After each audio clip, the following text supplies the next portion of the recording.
මේ මහා ජන ගංගාව මැද්දේ විවිධ දේශපාලන පක්ෂ විවිධ රාජ්‍යනෝන සංවිධාන සිවිල් සංවිධාන තියෙනවා.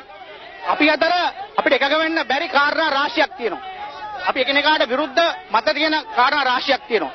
ඒ අපිට එකඟ වෙන්න බැරි කාරණා සියල්ල පැත්තකට දාලා අපිට එකඟ වෙන්න පුළුවන් අවම කාරණේ වෙච්ච යුද්ධය එපා සහ බලය බෙදීම පදනම් කරගෙන දේශපාලන විසඳුමක් අපි මේ රට තුල මේ ජාතික ප්‍රශ්නයට කරන්න අපි ලබා දෙන්න ඕනේ කියන පදනමෙන් අපිට එකඟ වෙන්න පුළුවන්. ඒ නිසා අපි කියනවා අද මේ රටේ බලය බෙදන්න විරුද්ධව කියන පාර්ශ්ව තුනයි. LTT එක බලය බෙදන්න විරුද්ධයි, JVP එක බලය බෙදන්න විරුද්ධයි, හෙළුරුමේ බලය බෙදන්න විරුද්ධයි.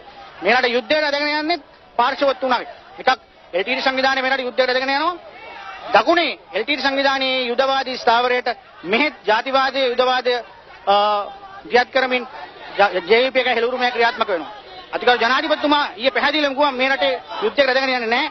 මේ රටේ සාම මාවතට සාමාජික දිගේම දේශපාලන විසඳුමක් කරා යනවා කියන කාරණේ. ඒ නිසා අතිගරු ජනාධිපතිතුමාගේ ඒ සාම වෑයම ශක්තිමත් කිරීමත් මේ වැඩ පිළිවෙලට අපි ක්‍රියාත්මක කරනවා. ඒ නිසා අපි පැහැදිලිවම කියනවා යුද්ධය එපා කියන මේ ලංකාවේ ජීවත් වෙන බහුතරයේ හඬ තමයි